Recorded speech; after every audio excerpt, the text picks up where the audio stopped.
Well, look, today it is great to be talking to Kat and Marty from PonyUp for Good. How many of you work for a business that every few years upgrades its technology and just doesn't know what to do with the old stuff?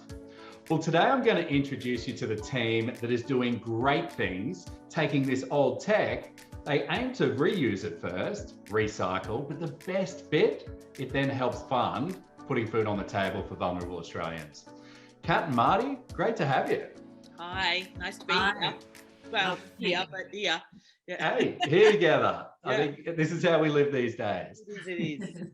So, Kat, can you share just a little bit more with our viewers about the great work PonyUp for Good does and how you do it? Absolutely. So PonyUp for Good is a social enterprise. It's literally Marty and myself. We've been operating since 2016 with a variety of different operations partners across the country. And fundamentally what we do is we work with big businesses to collect their technology when they do upgrades and office moves and things like that. And we provide risk mitigation services around data cleansing and debadging. And then we remarket as much of the equipment as we can to make sure, firstly, that it stays out of landfill and we extend its life. And where the rubber really hits the road then is that we donate 50% of our profits to Food Rescue, an amazing charity called Second Bite, who rescue food from ending up in landfill and use it to feed people in need. So fundamentally, we use secondhand technology to feed people in need. And one of the key things that we provide to our partners, which is really where the businesses are extracting value from the program, is we do a lot of impact reporting. So we provide our clients with the weight of the technology that we collect, the percentage that we're able to reuse, and then the number of meals that their collection has donated to Second Bite. And we help them tell that story internally through communication packages and employee engagement programs. Well, that's incredible because I used to work for a large corporate in their IT department. And quite often, whenever there were tech refreshes, there was always this old legacy stuff that would then just gather dust somewhere. It'd probably sit there for a bit too long and then someone would go, let's just landfill it. And on the other side, our sustainability team were always tasked with what more can we do as a business to really help the community. It sounds like you've got it all wrapped up in one. Look, it's what one of the things that we love about it is it's a really unique way to enable businesses to make a contribution, that's outside of the norm. And we've been very fortunate. We work with businesses, including Telstra is one of our major clients, Australia Post, National Australia Bank, ANZ, Census, Fred IT, Southern Cross Computer Systems. Like, there's just so many businesses who really get what we do. I think so far, if we talk about our statistics, we've rescued just over 250,000 kilos of tech from ending up in landfill, and we are expecting to hit our 500,000th meal by the end of the year. Fantastic. Now, Marty, what was the light bulb moment for you then when you went, hang on, climate change is real, we've got to do something about it, and we're going to start PonyUp for Good? Yeah, look, it was kind of a bit more like a solar beacon more than a light bulb. I think when Kat and I first started to think about a business model, we were both in corporate careers, working in large corporate in marketing and internal comms, and we decided that we wanted to come up with this business model for a social enterprise. And we had lots of ideas, but one of the things that I was doing at the time, I'd been working as co-president of a charity for the past 10 years in a voluntary position, and we'd been selling Macs out of my husband's agency and selling them online and donating the profits to the Happy School in Cambodia. And it sort of dawned on me one night at like 3 a.m, as all good ideas do, well, that's just one organisation that is keeping their tech out of landfill. What is everyone else doing? And I think that light bulb moment really hit for us when we started looking at the stats. Like, we really had to pick our minds up off the floor after that, because the statistics of how much was just going to landfill, not just around us in Australia, but across the globe. And then the second light bulb was really when we kept circling around food waste. And so when we looked at e-waste and food waste, we knew we had to come up with a business model that provided solution or, that could benefit those two things. So they were really those stats were something that we just couldn't look back from. So it was kind of in for a penny, in for a pound. You can't unsee that. You can't unsee that, no. So, look, that's great. I guess what would it take for you, I guess, to sit back, let's say 5, 10, 15 years from now and go, oh my God, Kat, we have done it. Yeah, look, we have a current vision at the moment to donate 1 million meals. And that's by leveraging the residual value of 500,000 kilos of technology. So, look, we'll certainly celebrate that milestone, but I'd hate to think that we'd kind of rest on our hands after that. I don't think, knowing Kat and I, that that we could do that, because we get stuff done kind of girls. So guys, let's shift gears a little bit. Kat, I'd love to get your perspectives. We talk a lot about the green economy here at GreenUp. In your mind, what is the green economy?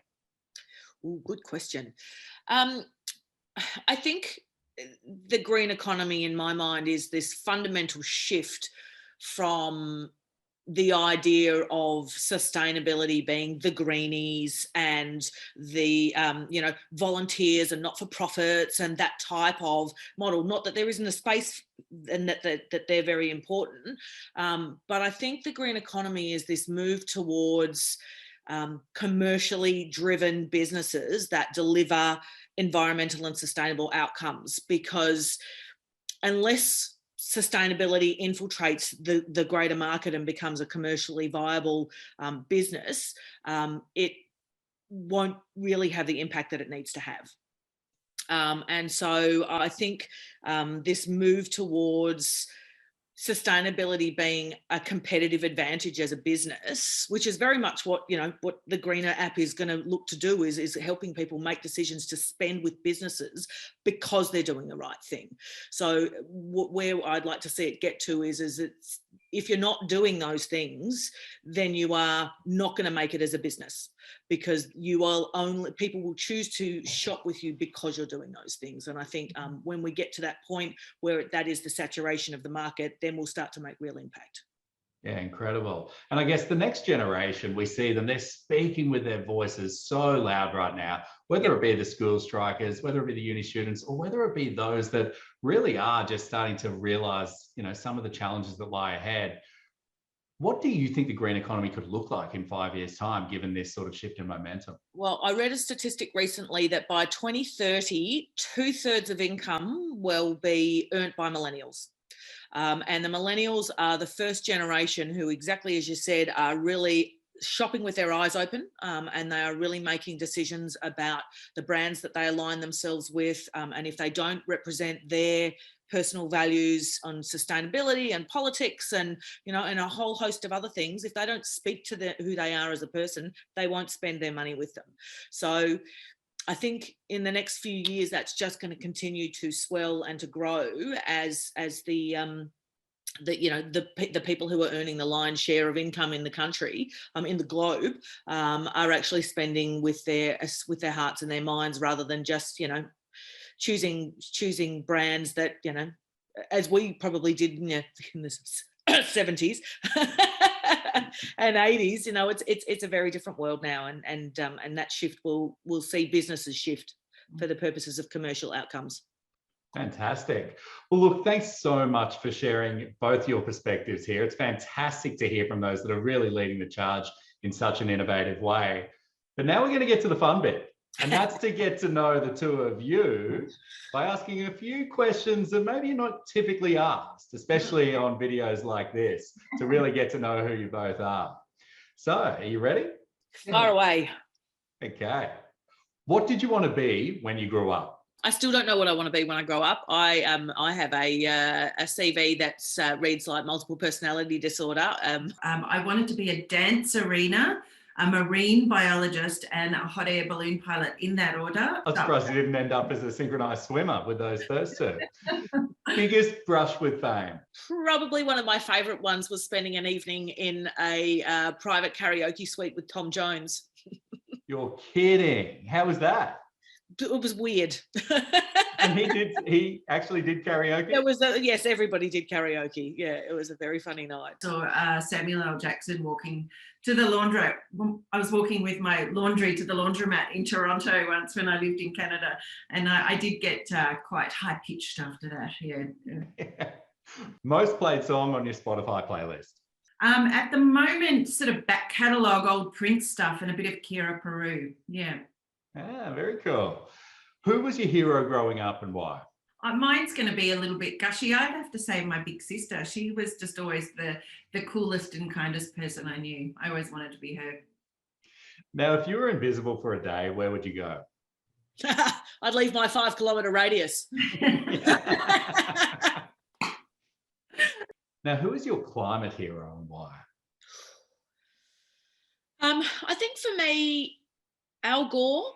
I think The Inconvenient Truth was the really first time when the masses understood the climate challenge. And I think that particularly given his role in American politics was, a bold move. I'd have to say Bojan Slat, who is the beautiful Dutch Croatian inventor who invented from his bedroom at the age of 16 the ability to scoop up plastic in the ocean using the ocean's natural currents. And of course, he's gone on to lead up the ocean cleanup.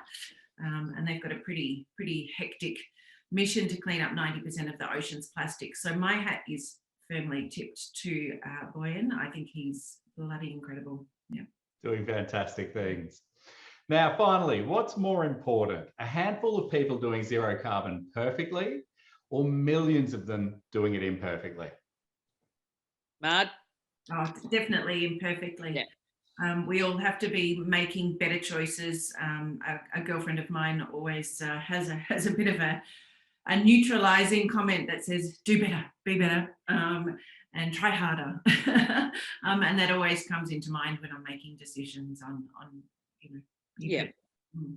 Well, ladies, look, it's been a pleasure. Thank you so much for sharing what you're doing and doing what you're doing. All the best with PonyUp for Good, because you're doing amazing things to both help, I guess, solve this climate crisis and the waste issues that we're facing, but also put food on those who can't, on the tables of those who can't really afford it. So great work. Keep it up. Thank you for having us. And we also just wanted to say thank you for having PonyUp be a part of the accreditation process for Greener. You know, that's for us, that's a real validation in terms of, the people in the community understanding what it is that we're trying to achieve. So thank you for including us as a part of your accreditation process. Our pleasure, guys. Our pleasure. Happy to be on board. Thanks so much, Tom.